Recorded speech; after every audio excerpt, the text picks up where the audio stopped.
नमस्कार, भारत लाइव देख रहे हैं आप और ये है भोरे भोर का एपिसोड। भोरे भोर में बिहार की राजनीति और दिन भर होने वाली घटनाओं का हम आपके सामने पूरा खाका रखते हैं। जो घटनाएं घट चुकी हैं और जो होने वाली हैं उसका रिएक्शन क्या होगा, इसकी पूरी जानकारी हम आप तक पहुंचाने का प्रयास करते हैं। बिहार और बिहार की राजनीति में एक तरफ जहां कोरोना ने राजनीतिक हलचल मचा दिया है, क्योंकि आपको बता दें कोरोना काल में कहा यह जा रहा है कि सरकार पूरी तरह से असफल रही है। विपक्ष ने आरोप लगाए हैं और विपक्ष क्या, सत्ता पक्ष ने भी आरोप लगाए हैं कि जिस तरह का सहयोग होना चाहिए वो नहीं हो रहा है। अगर बात करें तो जीतन राम मांझी से भी आप इस विषय पर कई बार सुन सकते हैं कि उन्होंने एक तरफ जहां केंद्र सरकार के कई नीतियों पर उंगली उठाई है, केंद्र सरकार के असहयोग की बात कही है। सीधी तौर पे उनका कहना यह है कि चेहरा चमकाने की ज़रूरत नहीं है। अगर चेहरा चमकाना ही है सरकार में रह करके तो सरकार में कोई खास दल नहीं करता है। जो लीड करता है वही सिर्फ काम नहीं करता है, काम बाकी के दल भी करते हैं, तो इसलिए अवसर उन्हें भी मिलना चाहिए।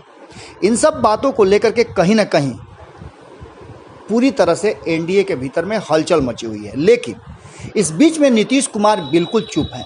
नीतीश कुमार बहुत ही संतुलित और कैलकुलेटेड बातें रख रहे हैं, जिसने कहीं ना कहीं भारतीय जनता पार्टी का फ्यूज उड़ा दिया है। इसके बीच में आपको एक और बहुत महत्वपूर्ण बात बतानी है, वो ये कि भारतीय जनता पार्टी और नीतीश कुमार के बीच में जो संवाद था वो धीरे धीरे कमज़ोर हो गया है।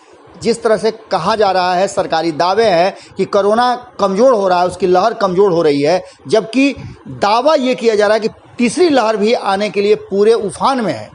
वहीं सरकारी दावों का पोल खोलती हुई कोरोना कहर में ये बताई जा रही है कि कोरोना में हर तरह से मदद किया, लेकिन विपक्ष का दावा है कि इसमें सरकार का कोई बड़ा योगदान नहीं है। अस्पतालों की स्थिति देख लें, जिसको लेकर के आपस में ही तलवारें खिंची हुई है। अस्पतालों और स्वास्थ्य व्यवस्था को लेकर के नीतीश कुमार बहुत ज़्यादा मुखर होकर के नहीं बोल रहे हैं, न इन बातों को लेकर के वो दबाव बना रहे हैं उस विभाग के मंत्री पर या फिर केंद्र सरकार पर, क्योंकि स्वास्थ्य विभाग केंद्र और राज्य दोनों जगह भारतीय जनता पार्टी के पास है। इसके बाद आपको बता दें कि सिर्फ कारण इतना ही नहीं है, नीतीश कुमार के चुप होने का और भी बहुत सारा कारण है। नीतीश कुमार वैक्सीनेशन को लेकर के, जबकि भारतीय जनता पार्टी ने दावा किया है, सुशील मोदी का दावा है कि बिहार ने अपने हिस्से का पैसा अग्रिम भेज दिया है, फिर भी वैक्सीन आने में विलम्ब हो रहा है। कई दिनों से 18 वर्ष की आयु वालों का वैक्सीन बंद है। इसके साथ ही आपने देखा कि चक्रवाती तूफान भी आ गया, जिसने बहुत सारे लोगों को यास तूफान ने उजाड़ दिया। कई घर बर्बाद हो गए, कई क्षेत्र काफ़ी परेशान हो गए, किसानों की स्थिति अच्छी नहीं है। उसको लेकर के भी बहुत सारी बातें की जा रही हैं। इन सब के बीच में कहीं ना कहीं एक बात तो नज़र आ रही है कि नीतीश कुमार की चुप्पी बहुत कुछ कहती है, और नीतीश कुमार अक्सर जब चुप होते हैं तो बहुत कुछ बातें वो ले करके आते हैं, क्योंकि उनकी चुप्पी मंथन का वो दौर होता है जब सियासी तूफान या फिर कहा जाए कि कोई बड़ा निर्णय आता है सामने। आपको बता दें कि नीतीश कुमार जितना मुखर रहे हैं, आपको याद होगा कि जब महागठबंधन के साथ थे तब भी नीतीश कुमार नीतियों की तारीफ किया करते थे और गलत नीतियों का विरोध भी किया करते थे। भारतीय जनता पार्टी द्वारा लाए गए नीतियों का महागठबंधन में रहते हुए भी उन्होंने उसका समर्थन किया था। नोटबंदी एक ऐसा चीज़ था जिसको लेकर के नीतीश कुमार ने सरकार का समर्थन किया था और आशा व्यक्त की थी कि इस नोटबंदी से इस देश के अर्थव्यवस्था में काफ़ी सुधार होगा और काले धन बाहर आएंगे। काले धन तो आए नहीं, जिसका दावा 2013 से लेकर के 2014 तक बड़े बड़े दिग्गज किया करते थे। बाबा रामदेव ने भी कई अरब खरब रुपए विदेशों से लाने की बात कही थी और कहा था कि मोदी अगर जीत गए तो ये सारा पैसा आ जाएगा। 15 लाख देने की बात की गई थी। इन सब बातों को लेकर के आज जो वर्तमान स्थिति है, 7 साल का जश्न मना रहा है भारतीय जनता पार्टी प्रधानमंत्री के रूप में नरेंद्र मोदी के कार्यकाल का। वहीं दूसरी तरफ नीतीश कुमार नीतियों को लेकर के और अब बिहार को लेकर के काफ़ी परेशान नज़र आ रहे हैं। उन्होंने साफ तौर पे मंत्रियों तक को अपने क्षेत्र में जाने और लाव लश्कर के साथ चलने से मनाही कर दी है, एक फरमान ला दिया है।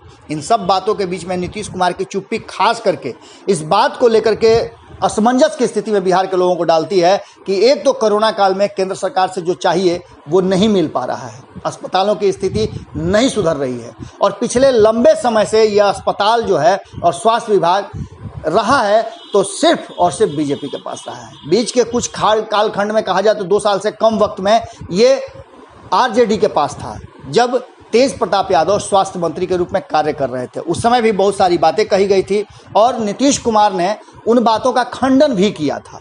लेकिन इस बार तो स्थिति ऐसी है कि वो पिछले 15 सालों से लगभग स्वास्थ्य विभाग भारतीय जनता पार्टी के पास रहा और नीतीश कुमार इस मुद्दे पर, इस नाकामियों पर कुछ भी बोलने के पक्ष में नहीं नजर आ रहे हैं। दूसरी तरफ महंगाई ने इस कोरोना काल में जहां लोगों का जीना मुश्किल कर दिया है, जहां एक तरफ लोगों के रोजगार, कमाई के साधन खत्म हो गए हैं, लॉकडाउन के चलते दुकानें बंद हैं, रोजगार बंद हैं, रेहड़ी ठेला पट्टी वाले की स्थिति खराब है, दैनिक मजदूरों की स्थिति खराब है। उसके बाद महंगाई ने जिस तरह से अपना स्वरूप दिखाया है, उसको डाइन कहा गया था, वो बात अब सामने नज़र आ रही है। हालांकि डाइन ऐसा कोई शब्द तो है नहीं, पर जो कहा जाता है, गांव देहातों में आपने सुना होगा कि डायन शब्द का बड़ा प्रयोग होता है, खास करके तब जब आदमी के जीवन पर बनाता है। ऐसा ही कुछ लग रहा है कि ये महंगाई एक तरफ जहां बेरोजगारी मार रही है, वहीं दूसरी तरफ इस महंगाई ने सुरसा रूपी मुंह फैला लिया है। आपको बता दें कि पिछले 3 से 4 महीने में जो स्थितियां हैं उसकी तो तुलना हम करेंगे ही, लेकिन सबसे पहले आपको बता दें कि 1 माह के अंदर में महंगाई दर जो है 10.5% से ज़्यादा बढ़ गई है। और ये हम आपको खुदरा रेट नहीं बता रहे हैं, ये होलसेल रेट है, जिसको लेकर के पूरे कहीं ना कहीं आप देख लें तो बाजार में और ख़ास करके मध्यम वर्ग और निम्न मध्यम वर्ग, उसकी स्थिति सबसे बदतर है। सरसों का तेल जो आम जीवन में प्रयोग करने वाली चीज़ें हैं वो 180 रुपये हो गई है। सोयाबीन का तेल आप देख लें तो 160 रुपये हो गई है। पाम ऑयल जो कि बहुत कम लोग सस्ता होने के चलते खरीदते हैं, उसका भी रेट 140 रुपये हो गया है। और ये रेट आपने देखा होगा कि 1 से 1.5 महीने में बढ़े हैं। 100 रुपये से नीचे रहने वाले तेल की कीमत अगर 90 से 100 रुपये तक बिकने वाला सरसों तेल 180 रुपये बिक रहा है, तो इससे आप क्या कहेंगे? इससे सीधी तौर पे लग रहा है कि सरकार के नियंत्रण में कुछ भी नहीं है और जो दावे थे वो सारे दावे धरे के धरे रह गए। आपको याद होगा कि जब बहुत सारी चीज़ों के दाम बढ़े थे, देश की वित्त मंत्री ने साफ तौर पे कहा था कि प्याज लहसुन उनके घर में नहीं खाया जाता है। अगर उनके घर में नहीं खाया जाता है तो क्या इस देश के लोगों के यहाँ भी प्रयोग नहीं होता है? अब तेल की बात की जाए तो सीधी तौर पे ऐसा भी कह सकती हैं कि तेल तो हमारे घर में प्रयोग ही नहीं होता है, तो ऐसी स्थिति में तेल का दाम बढ़ने घटने से क्या लेना देना है। आपको बता दें कि आम जीवन और किचन का जो स्थिति है वो बहुत ही बदतर हो गया है और इसको लेकर के आम व्यक्ति बहुत परेशान है। स्कूलों के बंद होने से और उसके बाद फीस लागू होने से, इससे भी लोग परेशान हैं। शिक्षकों की जो प्राइवेट निजी शिक्षक थे उनकी स्थिति सबसे खराब है। सब्जी के दाम बढ़ गए हैं। पूरी तरह से आप देख लीजिए तो इस देश में महंगाई का स्तर इतना बुरा है कि जिसका कोई जवाब नहीं, किसी के पास कोई जवाब नहीं है। और इस ऐसे वक्त में नीतीश कुमार की चुप्पी बहुत कुछ कहती है। पिछले 7 साल में जिस तरह से टकराव की स्थिति आ गई है, अब तो आपने देखा होगा कि साफ तौर पे केंद्र और राज्य के बीच में टकराव की स्थिति पैदा हो गई है और ममता बनर्जी उसकी अगुवा बनी। ममता बनर्जी के अलावे ऐसे बहुत सारे राज्य हैं। झारखंड की बात कर लें तो झारखंड के भी हेमंत सोरेन ने केंद्र सरकार की नीतियों को पूरी तरह से कटघरे में खड़ा किया है और उन्होंने साफ तौर पे प्रधानमंत्री की नीतियों को गलत साबित किया है। ऐसे कोरोना काल में और बढ़ती महंगाई को लेकर के देश का हर व्यक्ति लगभग परेशान है, कुछ खास वर्ग को छोड़ दिया जाए तो। आपको बता दें कि सामान्य जो लोग हैं, दैनिक मजदूरी करने वाले हैं, उनकी स्थिति बहुत खराब है। और सबसे खराब बिहार की स्थिति है। बिहार में कोरोना काल में जहां लोग अपने घरों में डूब के पड़े थे, आज महंगाई और भूखमरी इस कगार पर पहुंच गई है। रोजगार नहीं होने के कारण लोग पलायन करने को मजबूर हैं। आपको बता दें कि ये जो नीति है, कहीं ना कहीं नीतीश कुमार की चुप्पी ने बेचैन कर दिया है भारतीय जनता पार्टी को। भारतीय जनता पार्टी का एक ही मकसद है, सत्ता सत्ता सत्ता।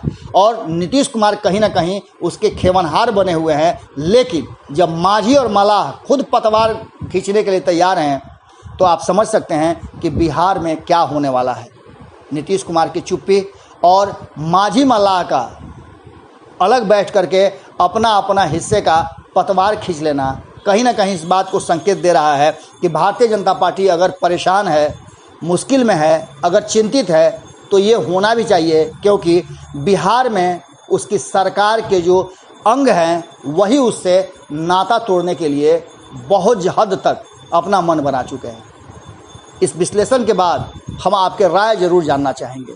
यदि आपने भारत लाइव को अब तक सब्सक्राइब नहीं किया है तो ज़रूर कर लीजिएगा, क्योंकि बिहार और आपसे जुड़ी हुई, देश से जुड़ी हुई हर छोटी बड़ी खबर इसी चैनल पर आपको प्राप्त होगी। नमस्कार। अगर ये वीडियो पसंद आई और वह बिहार के राजनीति और बिहारियत से सरोकार रखेनी तो सब्सक्राइब बटन दबा के चैनल के सब्सक्राइब कर ली। ओजे एगो घंटी बा, ओकरा बटन दबा देला से कुल सटीक और मारक खबर रुआ मुफ्त में मिल जाई। अगर रुआ पत्रकारिता के हमनी के नया प्रयोग में सहयोग कर चाहतानी तो ज्वाइन बटन दबा दी। पेटीएम नंबर नोट कर ली 9386816700। धन्यवाद।